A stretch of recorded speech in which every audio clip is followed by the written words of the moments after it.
मेरा निवेदन है, होली का त्योहार आ रहा है, उस फागुन के त्योहार में मेरा देवाधिदेव महादेव माता पार्वती के साथ होली खेलता है, मेरा कृष्ण कन्हैया राधा रानी के साथ होली खेलता है। आप भी अपने इष्ट मित्रों के साथ होली खेलिए और दिल से खेलिए, दिल से खेलिए। जिसके घर में संपदा की कमी होती है, जिसके घर में कर्जा बढ़ जाता है, लक्ष्मी नहीं आती, बहुत टेंशन की जिंदगी जीता है मनुष्य, व्यापार चल नहीं रहा, बहुत तकलीफ का जीवन चल रहा होता है, तो आज भी नियम है महाराज कि सोमवार शुक्रवार ये 2 वार ऐसे हैं, इन 2 वार को यदि कटोरी में थोड़ा सा शहद रखकर, मधु रखकर यदि लक्ष्मी जी का स्मरण किया जाए और माता लक्ष्मी जी का स्मरण कर कर एक लाल पुष्प उस कटोरी के सम्मुख में माता लक्ष्मी का नाम लेकर रखा जाए और बाद में वही शहद, वही मधु और वही पुष्प सोमवार का दिन और शुक्रवार के दिन लक्ष्मी का पूजन कर कर, स्मरण कर कर, दूसरे दिन शुक्रवार के दिन पूजन करें, शनिवार के दिन उस मधु का, उस पुष्प का विसर्जन करें, सोमवार के दिन पूजन करें लक्ष्मी जी का स्मरण कर कर, और मंगलवार के दिन अगर विसर्जन करें, 5 या 7 सोमवार या शुक्रवार को यदि आप मधु का भोग लक्ष्मी जी को लगाना प्रारंभ कर दें, शिव का नाम स्मरण कर कर, तो उसके घर में कभी संपदा की कमी नहीं होती, लक्ष्मी उस संपदा को बढ़ा। अगर बहुत ज्यादा तकलीफ है, बहुत ज्यादा दुखी हो, बहुत कष्ट है, बहुत परेशानी है और हमारा कष्ट कट ही नहीं रहा, हमारा दुख मिट ही नहीं रहा, कुछ मत करो, एक काम करो, बेलपत्र को लेकर जाना तो बीच वाले पत्ते पर शहद लगाना। क्या लगाना? शहद। और ये दोनों पत्ते पर घी लगाना। क्या लगाना? घी। और ऐसा कैसे? बीच वाले पत्ते पर शहद और आसपास के दोनों पत्ते पर घी लगाना। लगाकर शंकर जी पे जल चढ़ाकर अपने मन की कामना कर कर शंकर भगवान का जो शिवलिंग रहता है उस शिवलिंग के सामने उसको ऐसे चिपकाकर और आ जाना। आप केवल 5 सोमवार करके देखो, आपका दुख तुरंत मिटेगा, तकलीफ तुरंत मिटेगी, कष्ट तुरंत कटेगा। पृथ्वी का मृत्यु लोक का देव है महादेव। उसने, दुनिया के लोगों ने कहानी गलत गढ़ दी, पूरी कहानी गलत बताई। अगर दुनिया के लोग सही कहानी बताते तो भतीजा और बुआ का संबंध खराब नहीं होता। कहानी गलत थी ना। लोगों ने कहा, हिरण्यकशिपु ने अपनी बहन से कहा, बहन तू अपने भतीजे को गोदी में रखकर बैठ जा और चादर ओढ़कर बैठ जाना, तू बच जाएगी, तेरा भतीजा जल जाएगा। तो बुआ भतीजे को जलाने के लिए गोदी में लेकर बैठी। बोलो सही है कि गलत है? लोगों ने कहानी गलत बताई। होली का लोगों ने कहा उसने अपने भतीजे को जलाया। पहले तो होलिका का नाम तो निकालो कि होलिका का नाम क्या है। कथा वालों ने कह दिया हिरण्यकशिपु की बहन थी होलिका, वो अपने भतीजी प्रहलाद को गोदी में लेकर बैठ गई। वो प्रहलाद को हाथी के पांव के नीचे डाला, खोलते तेल में डाला, अग्नि में डाला, इसमें डाला, उसमें डाला, नहीं मरा। आखिरी में अपनी बहन से कहा होलिका, तो अपने भतीजे को गोदी में लेकर बैठ जा। पहले उस होलिका का असली नाम तो लाओ, जिस होलिका का नाम विष्णु पुराण में डूंडा लिखा है। क्या नाम लिखा है? डूंडा। होलिका का असली नाम लिखा है विष्णु पुराण में डूंडा। इसलिए आज भी होली में लकड़ी नहीं जलाई जाती, मोटे मोटे डूंड जलाए जाते हैं, क्योंकि उसका नाम डूंडा है। और डूंडा बैठी अग्नि में, भतीजे को गोदी में लेकर बैठ गई। उसके पास में एक ब्रह्मा जी की चादर थी, जिसको ओढ़ कर बैठ जाती थी तो आगी में जल नहीं सकती थी। डूंडा ने देखा चारों तरफ से आगी लग गई, मेरा भतीजा जल जाएगा। तो बुआ को लगा मेरा भतीजा जल जाएगा। बुआ वो होती है जो दुआ देती है, बुआ कभी बद्दुआ नहीं देती है। और डूंडा ने अपनी चादर को उतारा, आगी चारों तरफ से लग गई। बुआ को लगा मेरा भतीजा जल जाएगा, तो अपनी चादर उतार कर अपने भतीजे पे डाल दी और बुआ खुद जल गई पर अपने भतीजे को नहीं जलने दिया। ये कथा है, पर लोगों ने उसको पूरी पलट दिया, पूरा पलट दिया। अगर किसी कामना के वश अगर हम दीप लगा रहे हैं या हमारे मन में कोई भाव उत्पन्न है और हम बाबा से कहना चाहते हैं कि बाबा मेरा ये कार्य है आप पूर्ण करिएगा, तो फिर शिव मंदिर में भी लंबी बाती का दीप आप प्रदोष या सोमवार की अष्टमी या सोमवार या आप शिवरात्रि को बाबा से निवेदन कर कर लगा सकते हैं। हाँ, विशेष जब कोई एक बहुत बड़ी बात हो और आपके कार्य में कहीं अटकल हो रही हो, तो एक ही दीप में दो बाती, शिव और शक्ति, लंबी बाती बनाई शिव और शक्ति के नाम से, दो बाती एक साथ एक दीप में भी लगा सकते हैं। पर कब? जब विशेष कोई आपका कार्य हो और वो अटक रहा हो, विशेष कोई कार्य, और आप बाबा से प्रार्थना कर रहे हो, तो दो बाती का भी प्रयोग आप कर सकते हो। ऐसे शिव तत्व को जान। कितना सुंदर कहा है महाराज। मान लो कोई काम है आपका और आपका वो काम नहीं हो रहा, आपने पूरा प्रयास कर लिया, बहुत मेहनत कर ली, और वो काम यदि आपका नहीं हो रहा, तो एक नियम बनाओ, 5 सोमवार, 5 बेलपत्र, 5 चावल का दाना, 5 कनेर का पुष्प पीला,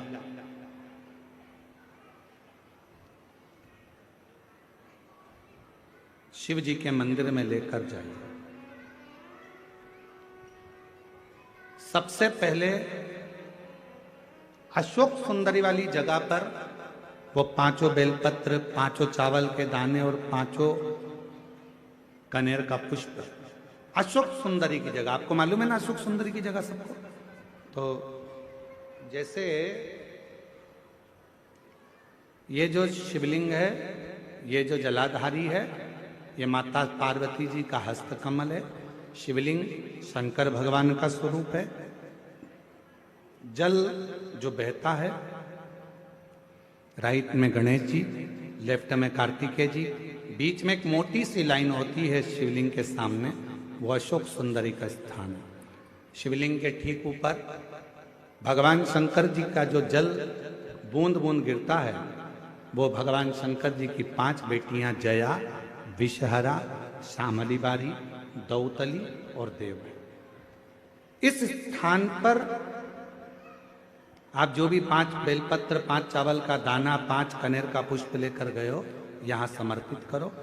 शिव जी से प्रार्थना करो, बाबा मेरा ये काम है पूर्ण होना चाहिए।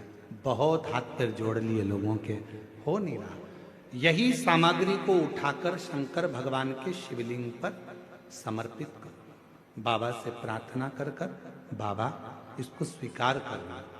जैसे अशोक सुंदरी की बात को आप स्वीकार करते हो, वैसे ही अशोक सुंदरी की बात को स्वीकार कर कर मेरी झोली भरना। 5 सोमवार बाबा के मंदिर में जाकर ये प्रयास करना प्रारंभ करो, ये कार्य करना प्रारंभ करो। मेरा देव अधिदेव महादेव जो कार्य अटक रहा है उसको पूर्ण तरह से कर ही दो, पूर्ण तरह से। 5 सोमवार का नियम बनाओ, 5 बेलपत्र, 5 चावल के दाने और 5 बोलो बोलो कनेर के पुष्प पीला शिव शिव।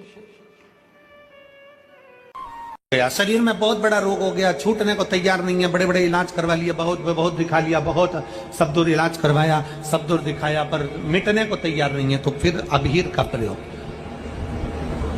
1 चावल का दाना, 1 श्वेत पुष्प और अबीर भगवान शंकर को समर्पित कर धीरे धीरे धीरे धीरे शरीर का रोग अपने आप समाप्त होना प्रारंभ हो जाए। होली में मोटे मोटे ढूंढ जलाए जाते हैं, डूंडा की राख तैयार होती है, उसका कालापन जो तैयार होता है उसको उठाकर ले आए और कपड़े में उसको छान कर राख तैयार कर कर 3-4 बार छानने के बाद उस भस्म को 12 बजे से 1 बजे के बीच में शिव जी को समर्पित कर देता है और उस भस्म को उठाकर उसमें घी मिलाकर मस्तक पर तिलक लगाकर चले जाता है। वो जिंदगी में कभी हार नहीं सकता, विजय ही पाकर आता, उसकी कभी हार नहीं हो सकता, इतनी प्रबल हो।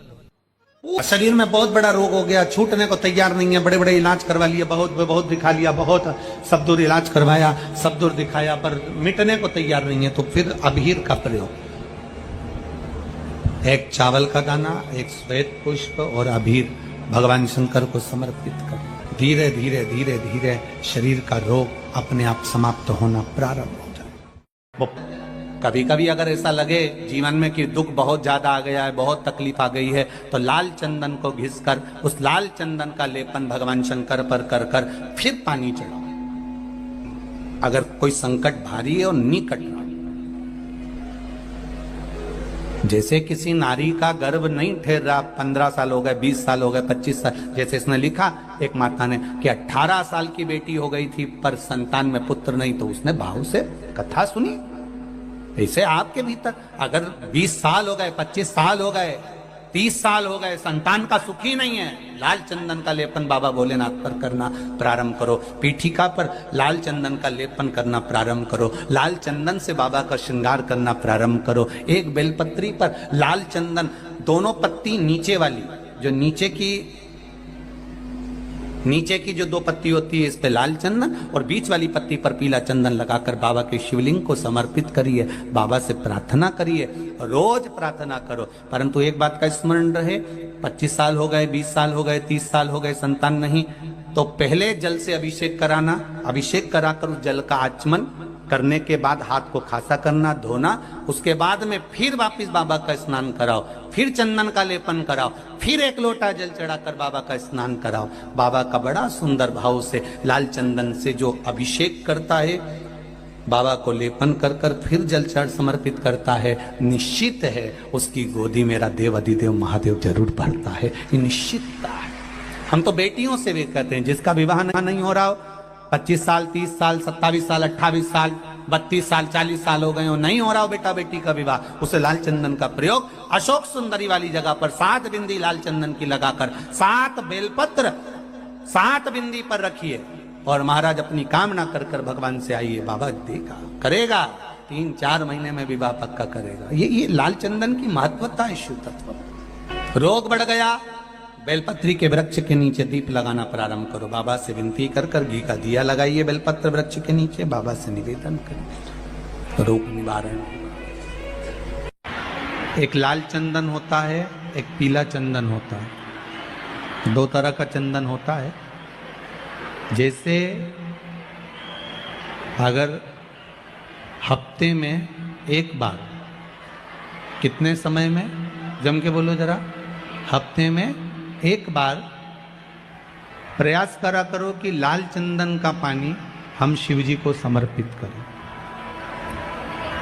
और लाल चंदन का पानी अगर शंकर जी को समर्पित कर रहे हो तो शिव मंदिर में चढ़ाने के बाद में थोड़ा सा पानी बचा हुआ किसी बेलपत्री के वृक्ष के नीचे समर्पित करो, बचा हुआ किसी बेलपत्री के वृक्ष के नीचे समर्पित करो, किसी भी बेलपत्र के वृक्ष के नीचे लाल चंदन का पानी थोड़ा समर्पित करें। जैसे सोमवार का एक नियम बना कि महीने का एक सोमवार मुझे ऐसा करना है, 3 नियम धारण करना है महीने के सोमवार को। पहला, सुबह जाकर शंकर भगवान को 1 लोटा जल चढ़ाना है। दूसरा, दोपहर के समय पर जाकर मुझे बेलपत्री के वृक्ष के नीचे एक चावल का दाना रखकर बेलपत्री की 7, 11, 21, 108, 51 जितनी परिक्रमा आप लगा सकते हो वो लगाना है। और तीसरा, बेलपत्री के वृक्ष के नीचे और शंकर के मंदिर के दरवाजे पर मुझे एक घी का दीपक लगाना है। बस ये 3 नियम जिसने महीने में एक बार ले लिया, समझ लो उसको पीछे हटने की जरूरत ही नहीं, वो आगे। मेरी जीजियों, तुम्हारा काम ना चल रहा हो, व्यापार ना चल रहा हो, बहुत कर्जे में लदालूम हो गए हो, बहुत तकलीफ की जिंदगी चल रही है, ना मान मिल रहा है, ना सम्मान मिल रहा है, ना आदर मिल रहा है, ना ही कोई कदर करता है और ना ही जगह जगह की ठोकर खा खा कर थक गए हो। तो निवेदन है, एक बेलपत्र, एक कनेर का फूल, एक दुर्वा, एक चावल का दाना, और वो चावल का दाना भी लाल चंदन में भींगा हुआ। जलाधारी का मुख होता है उत्तर की ओर, आप दक्षिण की ओर आराम से बैठो, श्री शिवाय नमस्तुभ्यम बोलकर, अपना नाम गोत्र बोलकर, अपनी कामना कर कर, एक बेलपत्र, एक कनेर का पुष्प, एक दुर्वा, एक चावल का दाना जिसको तुमने लाल चंदन से भिंगोया है, वो शिवलिंग पर उत्तर की ओर मुख कर कर दक्षिण में बैठकर बाबा को सोमवार प्रदोष काल में, मतलब शाम का जो सूर्य डूबने का जो समय होता है, बस उसी प्रदोष काल के अंतर्गत यदि घी का दीप जलाकर बाबा को अगर एक बेलपत्री, कनेर का पुष्प, दुर्वा और लाल चावल चंदन का अगर चढ़ाना प्रारंभ कर दिया, 5 या 6 सोमवार निकलेंगे, धीरे धीरे मेरा बाबा तुम्हारा हाथ पकड़कर तुम्हें मंजिल तक छोड़ना प्रारंभ। नहीं चल रहा व्यापार, नहीं चल रही फैक्ट्री, नहीं चल रही दुकान, बहुत तकलीफ की जिंदगी है, कोई पैसे खाकर भाग गया, नहीं दे रहा, कर्जे में डूब गए, तकलीफ में आ गए, कैसी भी समस्या है उसमें शिव की शरणागति आपको सुख देगी। आडंबर में नहीं जाना। कोई कह दे मैं तुम्हारे पैसे निकलवा दूंगा, कोई के मैं ये कर दूंगा, कोई के मैं वो कर दूंगा, फालतू की बात, ये सब व्यर्थ है। अपन ने किसी को पैसा दिया है तो अपना पैसा अपने को लाना पड़ेगा। कर्जा अपन ने किया है तो उस कर्जे को भी अपने को ही भरना पड़ेगा। तो मेहनत भी तुम्हें खुद करना पड़ेगा, जल भी तुम्हें खुद चढ़ाना पड़ेगा। ये सीहोर में जो रुद्राक्ष उत्सव होता है, 1-2 महीने तक रुद्राक्ष वितरण बंद हो जाता है। 15 जनवरी से रुद्राक्ष वितरण बंद हो गया, 15 मार्च तक बंद रहेगा। रुद्राक्ष नहीं मिलता उस समय पर, क्योंकि रुद्राक्ष उत्सव होता है तो 7 दिन तक जो बाबा का प्राचीन पुराना जो शिवलिंग है, उस शिवलिंग के ऊपर रुद्राक्षों को समर्पित किया जाता है। जो जितने करोड़ों रुद्राक्ष साल भर बटते हैं, उनको 7 दिन के अंदर बाबा के मंत्रों का प्रयोग कर कर जो रुद्राक्ष सिद्ध किए जाते हैं, जिसको तुम तांबे के कलश में गलाकर उसका पानी पीते से ही बीमारी से ठीक हो जाते हो, लोगों के कार्य बनना चालू हो जाते हैं, बच्चे की मन बुद्धि विद्वत्ता की ओर बढ़ जाती है, उस रुद्राक्ष में अपने आप बल उस कार्य से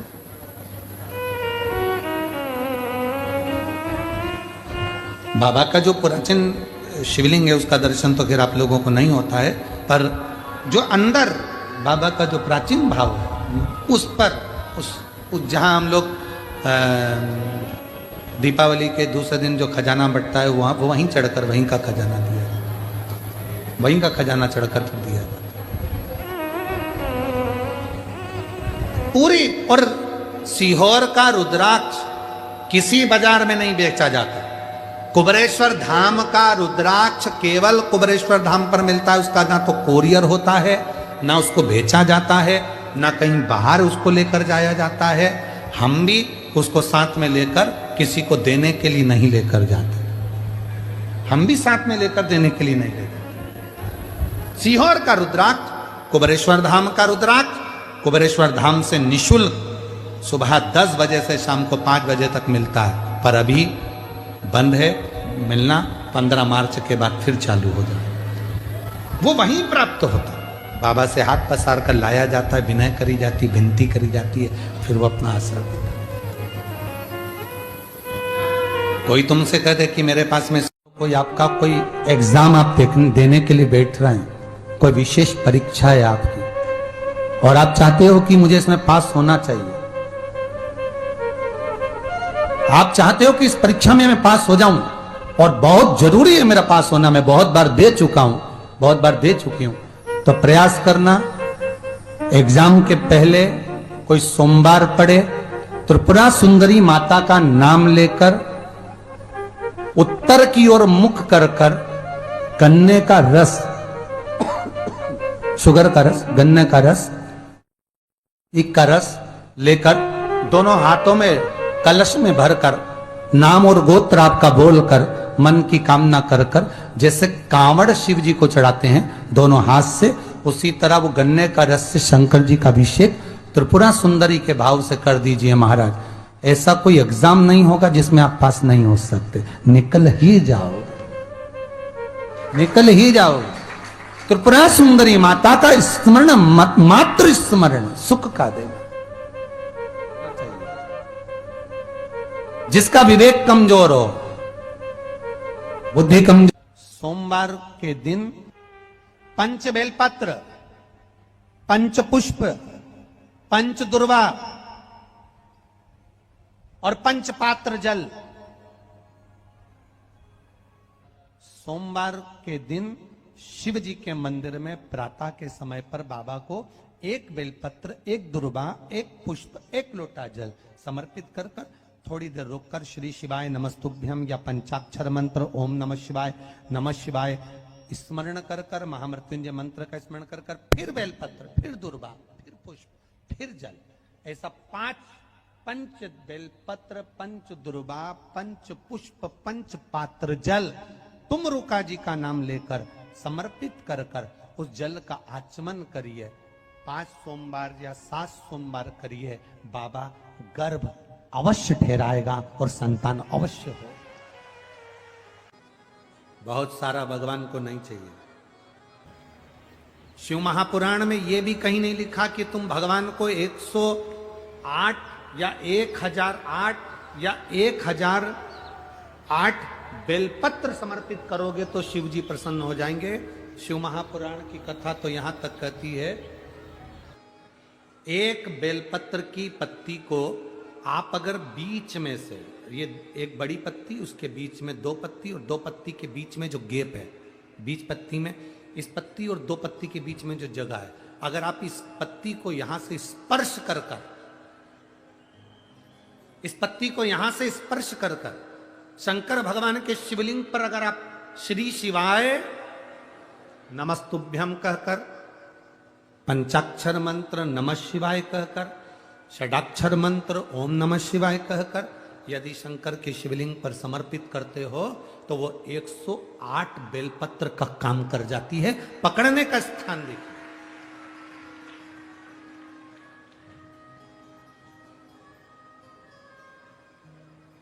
ये स्थान की बड़ी मूलता है, जो थोड़ा सा समझेंगे अपन, थोड़ा ध्यान देंगे तो ये जो स्थान है ये बड़ा मूल माना गया। बेलपत्री की बड़ी पत्ती, नीचे की 2 पत्ती, उसके बीच में जो खाली डंडी जो दिख रही है, इसको अगर पकड़कर बेलपत्र समर्पित कर रहे हैं तो 108 बेलपत्र के बराबर हमें फल प्राप्त हो रहा। 108 बेलपत्र। और समझिए, मान लो आपके पास में ना पीला चंदन है, ना लाल चंदन है, ना अक्षत है, ना पुष्प है, ना कोई सामग्री है, ना दिया है लगाने के लिए। शंकर जी के मंदिर में लोटा भर के जल लेकर गए हो, आज तुम्हारे पास में हो सकता है जल भी नहीं है, लोटा भी नहीं है, तो जिस शंकर जी का दर्शन करने गए हो उन्हीं की बेलपत्र को उठाओ और बेलपत्र को उठाने के बाद पहले अपने हथेली पर रखो, अपना हाथ रखकर बाबा से प्रार्थना कर कर बेलपत्री की मध्य पत्री, आगे वाली पत्ती को पकड़कर अगर वो बेलपत्र हम शिव जी को समर्पित करते हैं तो हमारा पीला चंदन, लाल चंदन, दिया सब बाबा को समर्पित हो जाता है उस बेलपत्री में। एक बेलपत्री का सुख हमारे जीवन का एक आनंद दे देता है। हम तो यहां तक कहेंगे, अगर कभी जिंदगी में तुम्हें लगे कि गुरुजी मेरा पैसा फंस गया, नहीं मिल रहा है, या मेरा पैसा अटक गया, नहीं मिल रहा है, या मेरा घर में धन नहीं है, बहुत तकलीफ की जिंदगी चल रही है, आप ये बेलपत्री का जो 2 पत्ती है ना, ये 2 पत्ती इस जगह से पकड़कर, आपको लग रहा है कि पैसा नहीं है, काम बहुत बड़ा अड़ा है, बेटे की शादी, बेटी की शादी, या मकान या दुकान, कोई काम अड़ गया, ये 2 बेलपत्री की पत्तियों को पकड़कर अपनी कामना कर कर शिव जी को समर्पित करो और 1 लोटा जल बाबा को चढ़ाना प्रारंभ करो। 20 से 22 दिन इंतजार करना, मेरा बाबा हाथ पकड़कर कुबेर भंडारी भंडार जरूर भरेगा।